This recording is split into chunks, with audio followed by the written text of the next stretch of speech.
ఈరోజు Rajahmundry railway station దగ్గర తూర్పు గోదావరి జిల్లా ఐఎన్టీయూసీ అధ్యక్షులు జేటీ రామారావు ఆధ్వర్యంలో ఐఎన్టీయూసీ ఆవిర్భావ దినోత్సవం ఘనంగా నిర్వహించారు.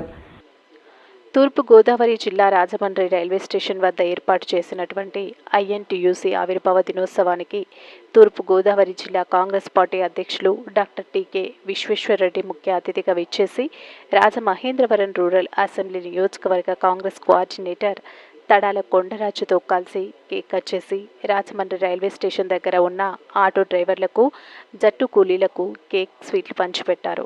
ఈ సందర్భంగా డాక్టర్ టీకే విశ్వేశ్వరరెడ్డి మాట్లాడుతూ ఆంధ్రప్రదేశ్ రాష్ట్ర రాజధాని అమరావతి నగరానికి రెండవసారి శంకుస్థాపన చేయడానికి వచ్చిన భారత ప్రధానమంత్రి నరేంద్ర మోడీ ఆంధ్రప్రదేశ్ రాష్ట్రానికి ఇవ్వవలసిన ప్రత్యేక హోదా గురించి కానీ, పోలవరం ప్రాజెక్టుకి సంబంధించిన పూర్తి నిధులు విడుదల చేయడం, కడప స్టీల్ ప్లాంట్ గురించి, వైజాగ్ స్టీల్ ప్లాంట్ గురించి ఏ విధమైన హామీలు ఇవ్వకుండానే ఢిల్లీ వెళ్ళిపోయారన్నారు.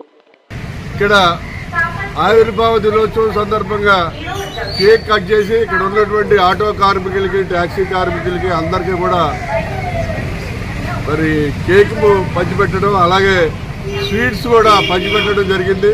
ఇక్కడ ఉన్నటువంటి ప్రయాణికులందరికీ కూడా మరి స్వీట్స్ పంచిపెట్టాం. ఎందుకంటే ఐఎన్టీయూసీ అనేది మన భారతదేశంలో మరి చాలా గుర్తింపు పొంది అనేక మంది లక్షల మంది కార్మికులకి న్యాయం చేస్తున్నటువంటి సంస్థ ఐఎన్టీయూసీ. ఇది కాంగ్రెస్ పార్టీ సర్దార్ వల్లభాయ్ పటేల్ గారు ఈ ఐఎన్టీయూసీ ట్రేడ్ యూనియన్ని స్టార్ట్ చేయడం జరిగింది. అప్పటి నుంచి కూడా చాలామంది ఐఎన్టీయూసీకి ఆల్ ఇండియా లెవెల్లోనూ, స్టేట్ లెవెల్లోనూ అనేక మంది ప్రెసిడెంట్లు మారారు. ఫైనల్గా మన సంజీవ్ రెడ్డి గారిని స్టేట్ ప్రెసిడెంట్ అయ్యి తర్వాత నేషనల్ ప్రెసిడెంట్గా కూడా సంజీవ్ రెడ్డి గారు రావడం జరిగింది.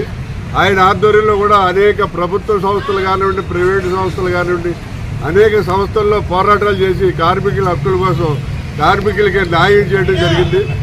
కాంగ్రెస్ పార్టీ ఎప్పుడు కూడా కార్మికుల పక్షానే ఉంటుంది. కాంగ్రెస్ పార్టీ ఎప్పుడు కూడా ఏ రకమైన కష్టం వచ్చినా కాంగ్రెస్ పార్టీ ముందుండి నిలబడుతుంది.